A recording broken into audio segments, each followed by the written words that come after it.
ஹாஸ்பிட்டலுக்கு போறாங்க. பெரிய மழை பெஞ்சுக்கிட்டு இருக்கு. அப்ப அவர்கிட்ட இருந்த அந்த கொடைய அந்த கர்ப்பிணி பெண்ணை கிட்ட கொடுத்துட்டு இதை எடுத்துக்கிட்டு போமா அப்படின்னு சொல்றாங்க. அப்ப அந்த பொண்ணு சொல்றாங்க, ஆனா இது எப்படி நான் உங்ககிட்ட நான் திருப்பி கொடுக்கறது? அதுக்கு அந்த ஆட்டோக்காரர் சொல்றாரு, வேற யாருக்காவது தேவைப்படுறவங்களுக்கு கொடுத்துருமா அப்படின்னு சொல்லிட்டு அவர் போயிடுறாரு. அந்த கர்ப்பிணி பெண் அந்த கொடையை எடுத்துக்கிட்டு ஹாஸ்பிட்டல் வாசலுக்குள்ள போகும்போது அந்த வாசல்ல ஒரு பெரியவர் மழைக்கு பயந்துகிட்டு அப்படியே கை கட்டிக்கிட்டு நின்றுட்டு இருக்கிறார். அந்த கர்ப்பிணி பெண் அந்த கொடைய அந்த பெரியவர்கிட்ட கொடுத்து, ஐயா இதை எடுத்துட்டு போங்க ஐயா அப்படின்னு சொல்றாங்க. அதுக்கு அந்த பெரியவர் இதே மாதிரி கேட்கிறாரு, அம்மா நீங்க யாருன்னு எனக்கு தெரியாது, எப்படிமா இந்த கொடையை நான் திருப்பி உங்ககிட்ட கொடுக்கறது? அதுக்கு அந்த பொண்ணு சிரிச்சுக்கிட்டே சொல்றாங்க, வேற யாருக்காவது தேவைப்படுறவங்களுக்கு கொடுத்துருங்க ஐயா அப்படின்னு சொல்லிட்டு போயிடுறாங்க. உடனே அந்த பெரியவர் கொடையை எடுத்துக்கிட்டு பஸ் ஸ்டாப்புக்கு வராரு. பஸ் வருது, ஏறி போகும்போது அங்க பாக்குறாங்க ஒரு பூக்கார அம்மா பூவை வச்சுக்கிட்டு ஒரு அட்டையை இப்படி மழைக்காக புடிச்சுக்கிட்டு உட்கார்ந்துட்டு இருக்காங்க.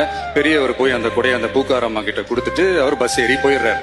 பூக்காரமா அந்த கொடையை எடுத்துக்கிட்டு வீட்டுக்கிட்ட வரும்போது அங்க ஒரு ஸ்கூல் படிக்கிற பொண்ணு பேக் எல்லாம் மாட்டிக்கிட்டு மழையில ஓடி வர்றாங்க.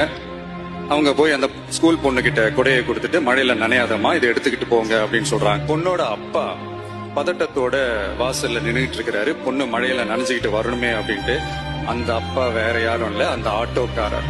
So the moral of the story is, முடிஞ்ச வரைக்கும் எல்லாருக்கும் சின்ன சின்னதா ஒரு நல்லது, சின்ன சின்னதா ஒரு ஹெல்ப் அது செஞ்சு இருந்து பாருங்க. லைஃப் ஒரு மாதிரி ஜாலியா இன்ட்ரெஸ்டிங்கா இருக்கும்.